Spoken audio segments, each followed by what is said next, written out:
buonasera a tutti e ben ritrovati al Teatro a Casa Tua, la rubrica del Circuito ERT dedicata ai protagonisti e alle protagoniste della scena. Questa sera, insieme ai nostri ospiti, presenteremo il prossimo spettacolo di Circuito Aperto, la nostra rassegna di teatro e spettacoli in streaming dai vari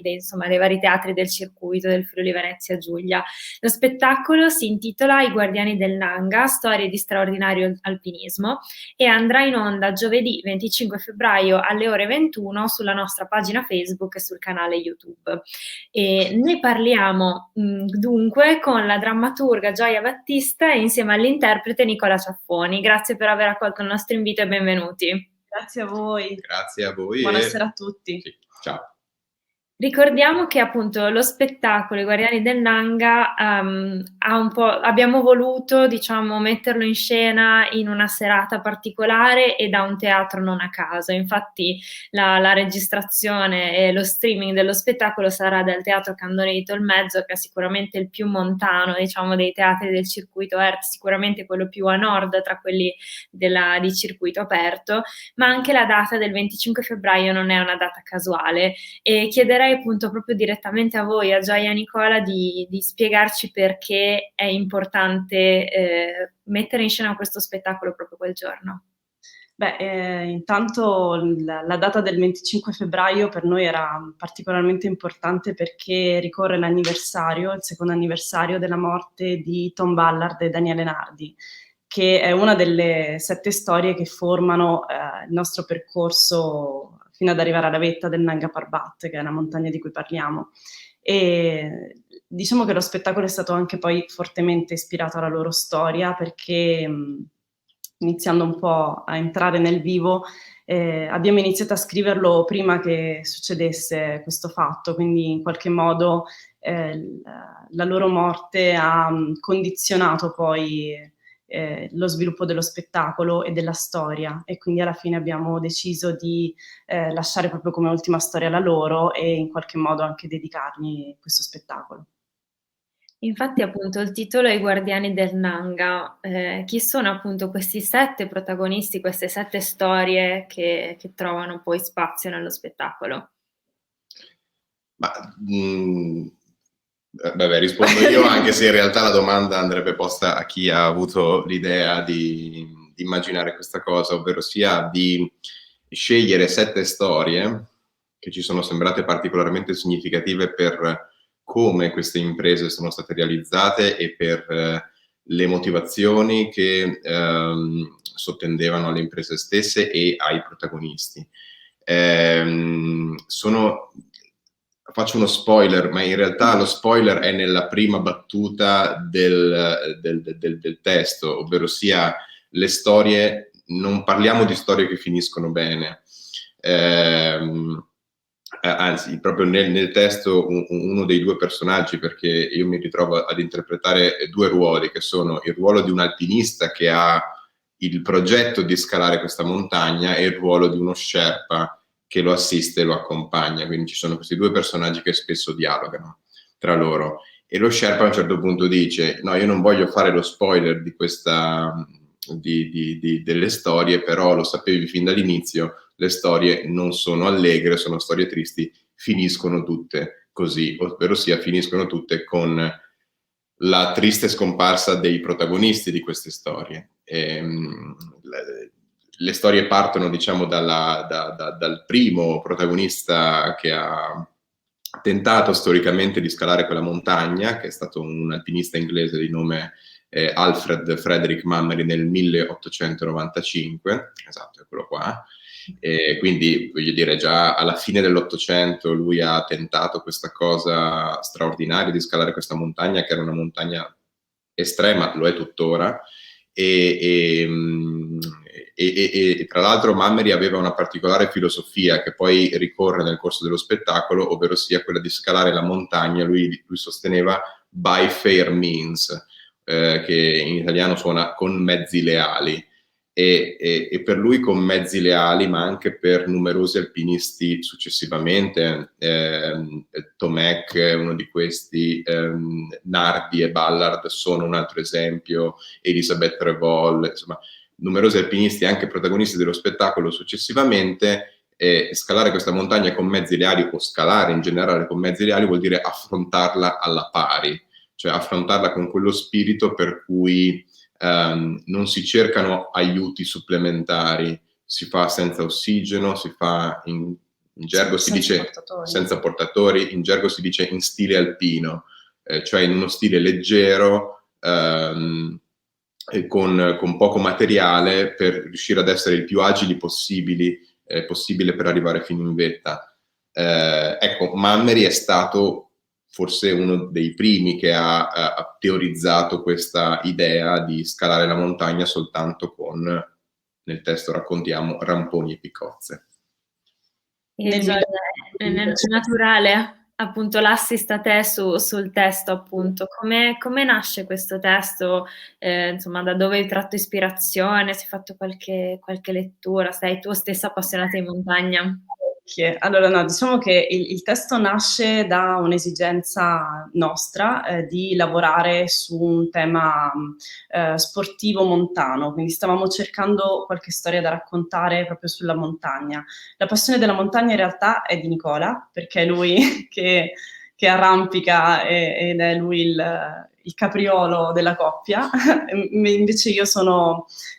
come Daniele Nardi, tra l'altro, il mio concittadino, una ragazza di pianura. Io sono nata a Latina, quindi proprio le montagne le ho viste credo la prima volta a 30 anni, perciò, però ovviamente mi sono subito appassionata alle storie. Quindi l'idea nasce proprio dalla volontà di creare uno spettacolo sulla montagna e sull'alpinismo. Inizialmente, appunto, prima della morte, tra l'altro, di Daniele, avevamo ipotizzato vari scenari, uno spettacolo addirittura dedicato solo a Messner e la sua ascesa a Nanga Parbat, o uno spettacolo più in generale sul senso dell'alpinismo. Dopo la morte di Daniele, invece, io ho iniziato a leggere più queste storie di alpinisti che avevano deciso di scalare la montagna in stile alpino, quindi diciamo aggiungendo difficoltà su difficoltà già a una scalata di un 8000, e mi sono ritrovata poi a dover scegliere in qualche modo fra tutte queste storie, e ne ho scelte 7. A partire, appunto, come ha detto lui, da Mammeri, che è stato il primo, poi le spedizioni tedesche degli anni 30, e nel testo raccontiamo la storia di Willy Merkel, fino ad arrivare alla storia di Messner, in particolare di Gunther Messner, il fratello di Reinhold, che è morto sul Nanga Parbat nel 1970, e poi a un alpinismo, diciamo, dei nostri giorni, quindi dal 2006 José Antonio Delgado, che è stato il primo alpinista venezuelano a scalare 5-8000, e Carlo Unterkircher, italiano, anche lui altoatesino di Selva Gardena, che è morto nel 2008 sul Nanga Parbat. Poi Tomasz Mackiewicz, ecco, lui lo sa dire meglio, questo alpinista polacco, anche lui è morto nel 2018, e infine, appunto, Daniele Nardi e Tom Ballard. Ho letto tantissimo, sì, libri, biografie, storie di montagna, libri sull'alpinismo, perché io non ho mai scalato in tutta la mia vita, quindi anche l'idea di immaginare uno scenario come quello di una scalata di un 8000 è stato in parte opera di fantasia, in parte è stato tanto studio, e poi ho cercato di intervistare le mogli di questi uomini veramente straordinari, ancora più straordinarie le loro mogli e le loro compagne, che ne conservano un ricordo meraviglioso e che continuano a portare avanti le loro idee. E appunto ho intervistato tanti alpinisti, ho cercato di capire che cosa si prova quando una persona decide di scalare un 8000, che è appunto sono le montagne più alte della Terra, per cui a nessuno di noi forse verrebbe mai in mente di fare una cosa del genere. E tra l'altro stiamo vedendo alcune foto che sono di Simone Campidelli, che è questo fotografo che è stato nella valle di Amir del Nanga Parbat, e ci ha donato questi scatti che noi non utilizziamo tra l'altro durante lo spettacolo, voglio fare un piccolo spoiler, si tratta di un testo di pura narrazione, perché quello che ho pensato nel momento in cui mi sono messa a scrivere è che non si può raccontare una montagna facendo vedere le foto di una montagna, bisogna che le parole stesse siano come dei ramponi, delle picozze che ci aiutano ad arrivare in cima. Quindi non volevamo che il testo fosse contaminato, che lo spettacolo fosse contaminato da immagini che ci danno una visione puramente ottica, diciamo, di questa impresa. Volevamo che le persone camminassero con noi e arrivassero con noi fino in cima, e questo secondo me è il grande potere delle parole, si può fare soltanto raccontando le storie in questo modo. E in questo caso lo spettacolo appunto verrà allestito in teatro, ma non è l'unico luogo in cui l'avete portato in scena, anzi, cioè quest'estate appunto l'avete portato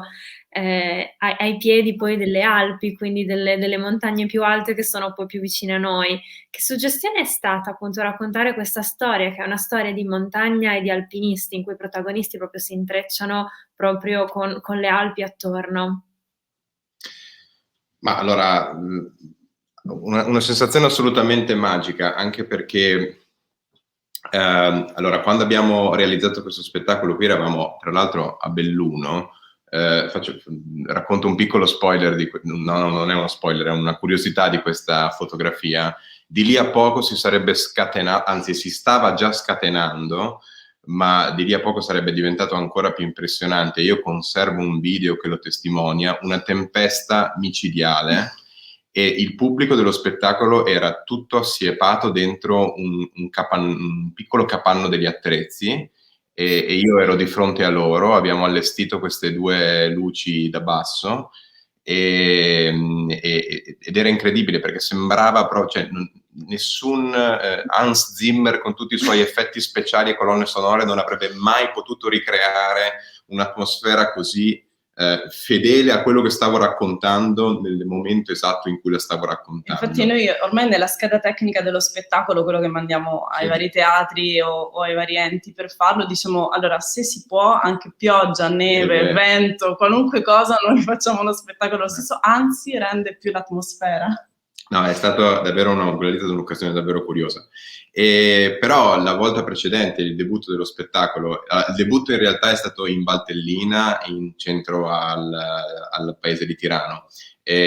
dove comunque la sensazione di essere attorniati da delle montagne è molto forte. La seconda invece data dello spettacolo l'abbiamo fatta in Alta Badia, sotto il Sas della Croce. Tra l'altro una montagna anche famosa per le imprese che gli stessi fratelli Messner, e la foto che avete mostrato prima ne testimonia, credo, l'esatto momento, esatto, lei,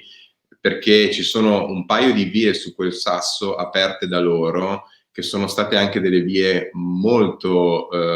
significative per quella montagna, perché erano di una particolare difficoltà da un punto di vista alpinistico. Addirittura c'è un passaggio di una di queste vie che è stato considerato un passaggio impossibile per il tempo in cui loro lo hanno realizzato, cioè per l'epoca in cui loro lo hanno fatto. Quindi anche lì essere in quel luogo con quelle storie sia di Messner ma anche di Unterkircher, perché i gestori del rifugio dove eravamo ci tenevano molto a questo spettacolo, anche perché ci hanno detto uno dei nostri è stato su quella montagna, e parlavano proprio di Carl stesso. E no, è stata meraviglioso, perché ti ritrovi improvvisamente ad avere a che fare con un luogo che è l'esatto come dire, specchio delle parole che stai utilizzando, e invece di essere in un teatro dove o con le scenografie oppure con diciamo le parole in qualche modo simuli una realtà, cioè ricrei una finzione, ecco, avere la possibilità di avere quella stessa realtà così bella e così maestosa alle proprie spalle era tutto un altro effetto, cioè era impossibile non mettersi in relazione anche da un punto di vista attoriale con quei luoghi, con quella montagna dietro di me, con quella possibilità lì, cioè, e anzi, cioè, creava quasi un dialogo con la montagna stessa, che ha reso, secondo me, molto più interessante, molto più bello e molto più affascinante questo spettacolo. Tra l'altro mi permetto di aggiungere che questo spettacolo nasce anche un po' con l'idea di essere portato più in montagna, nei rifugi, nei luoghi in cui appunto in luoghi non prettamente teatrali, piuttosto che nei teatri stessi. Uno dei motivi per cui lo spettacolo è, e lo vedrete, se lo vedrete, così agile, cioè non ha di fatto niente, la scenografia è una tenda e pochi oggetti, nasceva anche da questa intenzione, cioè quella di provare a dare la possibilità a questo spettacolo di avere una vita anche in luoghi dove magari il teatro di solito non arriva, perché fare teatro a 3000 metri magari è un po' più complicato, e ci sono state delle iniziative che sarebbero dovute partire anche l'anno scorso, come un'iniziativa con il rifugio bombardieri in Valtellina e altre iniziative, come ad esempio un altro progetto che abbiamo immaginato che si chiama Progetto Altre Vie, con la R di altre tra parentesi perché fa un po' il gioco con altre e alte vie, con l'idea di magari portare lo spettacolo a tappe su un percorso di un'alta via nei vari rifugi e di dare la possibilità al pubblico di raggiungere via via un rifugio e di gustare dello spettacolo ad alta quota. Così si immedesimano ancora di più, perché farsi magari 1000 metri di dislivello, poi arrivi su che sei stremato e apprezzi ancora di più queste storie di alpinismo. Poi mi viene in mente una cosa prima sentendo parlare Gioia, e ci tenevo a dirla perché diciamo anche per una serie di eventi che sono successi negli ultimi giorni, tra le varie persone che abbiamo avuto la fortuna di intervistare per lo spettacolo, una delle chiacchierate più significative che abbiamo avuto è stato anche con l'alpinista Carlo Alberto Cimenti, Cala Cimenti per chi lo conosce, diciamo, più in maniera, come dire, più vicina, nel senso che si faceva chiamare Cala, era come soprannome, e che purtroppo veramente in una maniera fastidiosa, tanto mi verrebbe da dire tanto stupida e avvenuta, è appunto mancato pochi giorni fa, travolto da una valanga a pochi passi da casa sua. L'idea che un alpinista così forte, così talentuoso, così bravo, che ha scalato il Nanga Parbat in invernale, ha fatto una discesa del Nanga con gli sci, ha aperto una via nuova su una montagna sempre in Pakistan. Ecco, per me parlare con lui a proposito di quello che si diceva prima è stata una bellissima fonte di ispirazione, perché avevi la sensazione del racconto di qualcuno che c'è stato è diverso. Cioè, io amo la montagna, vado in montagna, ho avuto la fortuna di fare un bellissimo viaggio nel 2005 andando sull'Himalaya e facendo una piccola vetta di 6.200 metri, che comunque non sono pochi, però insomma in sé non è stata una vetta difficile, cioè tecnicamente non era complicata, però insomma faticosa sì. Però ecco, la sensazione delle parole di chi è stato veramente lì, cioè a 8.126 metri di altezza, di chi ha provato sulla propria pelle cosa vuol dire quel freddo, quelle temperature, quella difficoltà, quel vento a 200 km orari che spazza via qualunque cosa. Nel testo Gioia dice ogni certezza. Ecco, sentirselo raccontare da chi c'è stato veramente è un'altra cosa, è un altro campionato. Sì, tra l'altro nominato Cala Cimenti, noi abbiamo anche avuto modo di parlare con Alex Cicon, che è stato l'alpinista basco che si è occupato per esempio dei soccorsi di Daniele Nardi, e in generale lui è spesso coinvolto nelle missioni di soccorso sul Nanga Parbat, perché ha fatto una scesa invernale anche lui, ed era appunto nella squadra di Daniele Nardi con Alisad Para, un altro alpinista pakistano che è scomparso recentemente tragicamente sul scomparso K2. anche lui sul K2 insieme ad altri due però colleghi. diciamo sì, la voce di queste persone che poi comunque continuano ad arrampicare, a scalare queste vette molto difficili, è stata per noi una fonte di ispirazione grandissima, perché diciamo nessuno di noi comuni mortali appunto affronterebbe mai magari una cosa del genere, soprattutto senza preparazione, cosa che invece viene fatta per le vette più commerciali. Per esempio nel testo parliamo anche delle spedizioni sull'Everest fatte da persone appunto che hanno magari molti soldi, quindi si possono permettere di pagare bombole di ossigeno ai portatori per fare il selfie in vetta al mondo, cosa che ecco, diciamo non fa parte di quell'alpinismo che noi cerchiamo di raccontare.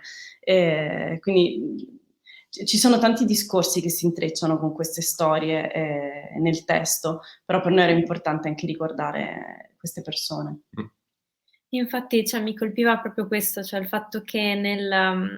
che appunto è un testo, uno spettacolo che può servire a ricordare e conservare non semplicemente la memoria poi delle imprese, delle persone, ma prima appunto hai parlato delle mogli delle compagne che portano avanti le idee di questi alpinisti, cioè quindi una sorta di filosofia di pensiero che si lega alla scalata e all'alpinismo di queste persone con cui appunto avete avuto modo di parlare o che avete poi raccontato. Rispondo io, no? Vai, prego. No, perché sì. cioè, no, infatti io volevo anche ringraziarle. Loro tra l'altro, diciamo, le vedove che io ho sentito, che sono Frida Ayala, che è la moglie di José Antonio Delgado, sono Silke Unterkircher, che è la moglie di Karl Unterkircher, Anu Solkiec-Makiewicz, che è la compagna di Tomek, e Daniela Morazzano, che è la moglie di Daniele Nardi. Io in realtà il testo l'ho dedicato a loro principalmente, perché loro nella vita di tutti i giorni, con i loro figli, con le associazioni che hanno creato, per esempio di volontariato o di diciamo associazioni che si occupano della montagna, continuano a portare avanti le idee di questi alpinisti. Ed è un po' anche il filo rosso che in qualche modo collega tutte le storie. Ognuno di loro con queste imprese sul Nanga Parbat ha portato la sua visione del mondo e la sua visione dell'alpinismo, e secondo me sul Nanga Parbat ci sono stati tantissimi morti, però loro in qualche modo hanno qualcosa in comune: è il modo di affrontare la vita, è il modo di affrontare la montagna. Tomek diceva che la montagna non va scalata, che non va affrontata come un attacco, ma in qualche modo bisogna entrare in comunione con lei, bisogna cercare di farsi accettare dalla montagna e di scalarla appunto con mezzi leali. E la stessa cosa in qualche modo guidava José Antonio Delgado o Karl Unterkircher, la sensazione per esempio che sulla montagna non si può essere sicuri di non fallire. Bisogna essere umili, bisogna riconoscere che ci vuole anche molta fortuna. Quindi tutte queste imprese, per quanto loro potessero prepararsi, denotano anche la lucidità nei confronti dell'impresa che stanno facendo. Non si può quindi pensare di essere i più bravi alpinisti del mondo, perché la montagna alla fin fine è la natura e fa quello che vuole, e fa di te quello che vuole. E loro avevano grande rispetto nei confronti della montagna. Questo secondo me è anche il messaggio che portano. Un messaggio che diceva appunto José Antonio Delgado, che ha lasciato la famiglia, e diceva l'unica cosa che si può fare con la morte, quando gli chiedevano se non avesse paura di affrontare queste montagne, lui diceva è approfittare della vita. Quindi cercare di vivere la propria vita. E la stessa cosa, lo stesso messaggio l'ha lasciato Daniele Nardi a suo figlio, quando dice che vuole essere ricordato come un ragazzo che ha tentato di fare qualcosa di impossibile, ma che non si è arreso. E quello che dice a suo figlio, che adesso ha 2 anni, quindi è molto piccolo, dice continua a inseguire i tuoi sogni, a fare ciò che vuoi, a tentare di crearti, diciamo, il tuo mondo. Ecco, questa secondo me è una cosa molto importante. Sì. Volevi aggiungere qualcosa tu? No, cioè, vorrei aggiungere semplicemente una cosa che sembra banale. Ora, è vero che noi parliamo di 7 storie finite male, e non vorrei che allora non vorrei che innanzitutto sembrasse che lo spettacolo è triste, un pacco tristissimo, perché vi assicuro che non lo è. Cioè, abbiamo cercato, che tra l'altro è una delle caratteristiche, vorrei dire, sia della compagnia in generale e della tipologia di spettacoli che cerchiamo di realizzare, e vorrei anche dire un po' dello spirito che accomuna me e anche il regista dello spettacolo, che finora non abbiamo citato ma che facciamo immediatamente, che è Stefano Scherini, membro di Meatmaker, anzi presidente di Meatmaker. Nostro presidente. Esatto. e dell'associazione di cui facciamo parte, Gioia e io, Stefano Scherini, la moglie di Stefano Scherini, Giovanna Scardoni, drammaturga e attrice. E poi membri dell'associazione sono anche Anna Merlo e Luca Passeri. Cito velocemente semplicemente perché siamo noi 6. Però volevo dire sì che il tentativo è stato quello di raccontare delle storie che sono oggettivamente delle storie tragiche, però cercando da un lato sia di considerare quello che è il grande aspetto positivo, il grande tema positivo che queste storie comunque portano dentro di loro, che da un lato la preoccupazione sembra quella di dire ma finito questo spettacolo, quello che mi domandavo io prima di andare in scena di fronte a un pubblico è: finito questo spettacolo, alla gente continuerà ad aver voglia di andare in montagna oppure sarà terrorizzata a morte dal fatto che possa venire travolta da una valanga o schiacciata da un seracco? E invece no, nel senso che l'idea è proprio quella, cioè che l'idea che volevamo trasmettere era che ognuno con il proprio modo di affrontare l'alpinismo e la montagna,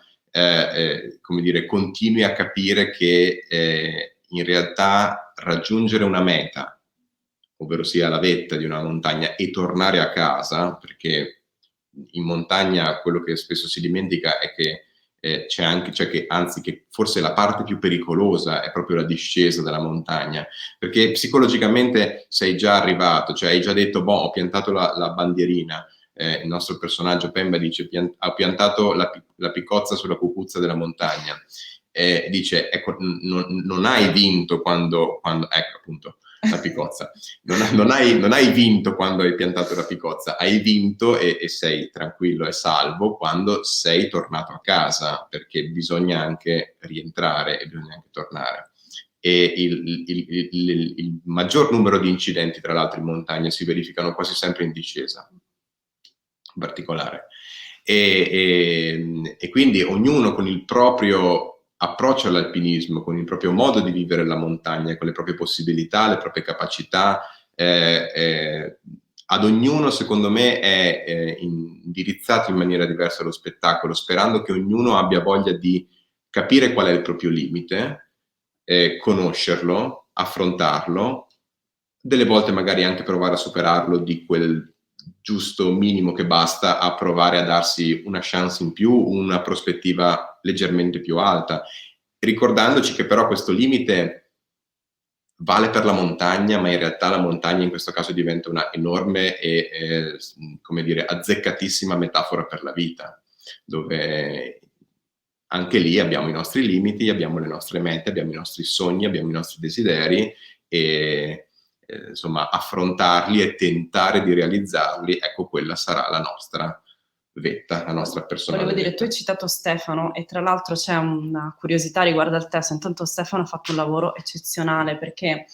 nessuno di noi, approcciando queste storie, appunto la difficoltà era dire come faccio io a farne uno spettacolo che non sia qualcosa di pesante, qualcosa che poi magari resta dentro una tristezza o una cosa troppo drammatica. Stefano, oltre a fare un bellissimo lavoro su di lui, perché ha proprio mosso, diciamo in termini tecnici, il testo così come gli era stato proposto, è stato, diciamo, partecipe dell'intuizione poi dello spettacolo quando stava nascendo, perché durante una conversazione che abbiamo fatto in macchina, dove io dicevo sono un po' in crisi, non so come partire, cioè non riesco a trovare la voce di questo spettacolo, e Stefano ha detto, ma sai, io mi immagino sempre un po', sai, questi Sherpa che portano su come parlano così, e lì è nato un dialogo assurdo che è durato almeno 20 minuti. Io durante la montagna ho cominciato a parlare un po' tutto così e allora è nato un personaggio Sherpa che si chiama Pemba e Pemba parla un po' così e dialoga con l'alpinista e Pemba è saggezza di montagna. Esatto, e lì è partito tutto perché poi, al di là del fatto che non volevamo fare uno spettacolo comico, però sicuramente la leggerezza delle parole di Pemba, che poi in realtà sono le parole più sagge veramente di tutto il testo, hanno creato questa dicotomia giusta per poi poter raccontare le storie. E una cosa che io mi sono chiesta, perché me lo sono chiesto io proprio come persona, è come faccio io a fare un testo che sia, diciamo, anche celebrativo, in memoria di queste persone, se poi alla fin fine io leggevo i commenti sotto, per esempio, gli articoli che parlavano della morte di Nardi, piuttosto che di Tomek, e il primo commento che le persone facevano, senza secondo me pensare che poi dietro quelle storie ci sono delle famiglie, era se l'è andata a cercare, oppure che cosa ci vanno a fare lì sopra. E allora io sono partita da questa domanda,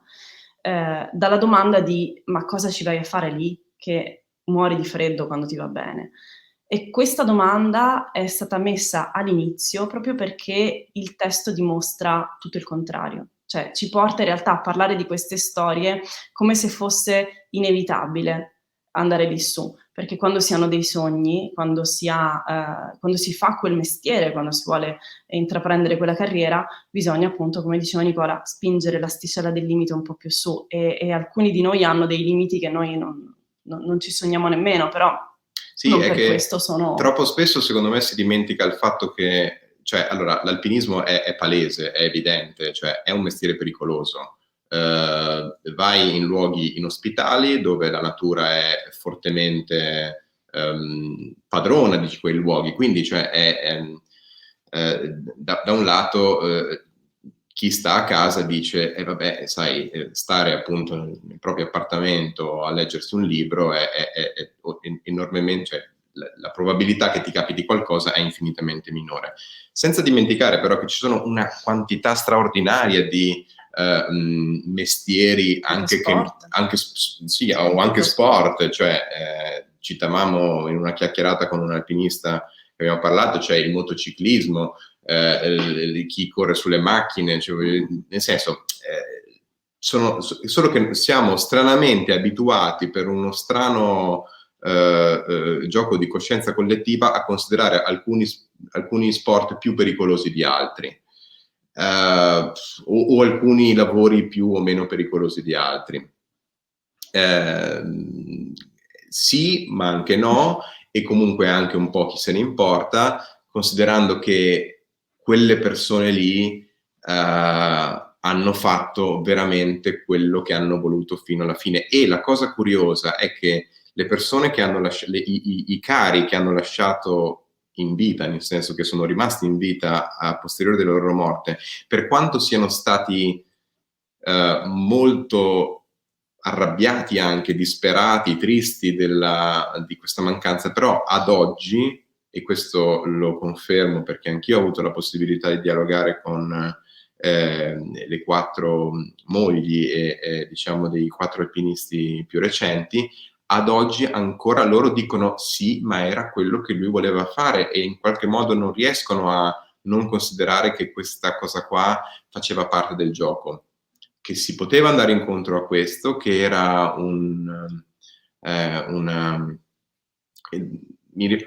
l'esempio ultimo, la moglie di Calacimenti ha scritto un post di una bellezza sconcertante in questi giorni a posteriori della morte di suo marito, chiedendo a tutti quelli che lo conoscevano e a quelli che avevano voglia di ricordarlo insieme a lei, che il giorno del funerale, che se non ricordo male è stato ieri, di brindare per lui, perché lui avrebbe voluto così, cioè lui avrebbe voluto, anzi lui vuole così, cioè lui desidera che il suo modo di affrontare la vita, e quindi anche questa sua, non so, vorrei dire sconsiderata spensieratezza, sia ricordata anche in un momento tragico come la morte, che fa parte del gioco per chi decide di Cioè, insomma, se sopra i 6.000 metri c'è una zona che si chiama la zona della morte, un motivo ci sarà, ecco. Sì, anche tutti i modi con cui, ricordiamo, viene chiamato appunto il Nanga Parbat. Penso che sia interessante il fatto di partire dalla domanda, diciamo, che forse più persone si fanno, va proprio un po' a disinnescarla, cioè a mettere poi il pubblico, che siano appassionati di montagna o no, più pronto poi ad ascoltare, a immergersi nelle storie che appunto in questo caso il pubblico ERT scoprirà dal palco di Tolmezzo. Appunto prima dicevamo che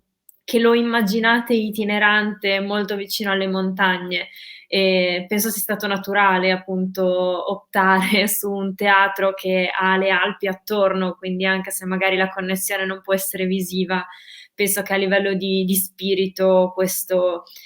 esista. Prima di concludere, appunto, ricordare l'appuntamento, volevo chiedere a Gioia, appunto, che hai lavorato per molti anni appunto al Teatro Stabile Regionale con diversi ruoli, insomma, prima di dedicarti proprio alla drammaturgia, e volevo chiederti appunto che ricordo hai dei nostri teatri. Tu appunto sei stata già al Candoni di In Tolmezzo. quasi tutti, credo, perché con lo Stabile del Friuli Venezia Giulia abbiamo spesso fatto il circuito ERT, quindi lo ricordo tutti, e ricordo anche la prima volta che sono stata nei teatri del circuito, perché io non ero a conoscenza. Quando sono arrivata a Trieste 20 anni fa non sapevo che ci fosse un circuito teatrale così strutturato in una regione così piccola. E l'ho scoperto facendo appunto anche numerosi tournée, portando gli spettacoli dello Stabile a Tolmezzo, ma siamo stati anche a Tavagnacco, siamo stati a San Vito, siamo stati ovunque, credo. E la cosa incredibile per me intanto era vedere questi teatri tenuti come dei piccoli gioielli. Quindi in posti dove io tra l'altro vengo da una città che ha un teatro chiuso da oltre 20 anni, ed è una città di 120.000 abitanti. E quindi per me era inconcepibile l'idea che un paesino di 2.000 anime avesse il suo teatro, o che appunto come Tolmezzo, comunque un paesino immerso nelle Alpi Carniche, abbia il suo teatro così moderno, così nuovo, e che possa ospitare una stagione con 10 titoli, che per me era incredibile. E poi ho trovato un pubblico attento, un pubblico che sa cosa va a vedere, sempre. Io mi ricordo, Trieste è una piazza complicata, e quindi ricordo che il pubblico triestino era sempre un po' rigido, sempre molte compagnie che venivano dicevano: mamma mia, aiuto Trieste, perché sono un po' esigenti. Io ricordo il pubblico invece friulano calorosissimo. E questa forse è una delle cose più belle che mi lega anche al circuito, quindi tornerò molto volentieri a Tolmezzo, molto molto volentieri. Speriamo insomma che questo calore si confermi anche a distanza, insomma le circostanze ancora non ci permettono di rientrare a teatro, o meglio non permettono al pubblico di rientrare a teatro, ma saremo molto felici di poter incontrare voi a Tolmezzo. Quindi appunto io vi ringrazio, quindi grazie a Gioia Battista e a Nicola Ciaffoni. Vi aspettiamo appunto a Tolmezzo per portare in scena i Guardiani del Nanga. E ricordiamo appunto che andrà in onda giovedì prossimo, giovedì 25 febbraio alle ore 21, sulla pagina Facebook dell'ERT Friuli Venezia Giulia e sul nostro canale YouTube. Quindi la prossima settimana salta l'appuntamento con il Teatro a Casa Tua, e ci rivediamo la settimana successiva con, diciamo, nuovi aggiornamenti e nuovi dialoghi con i protagonisti della scena. Grazie a tutti per averci seguiti e buona serata. Grazie. Grazie a voi, ciao.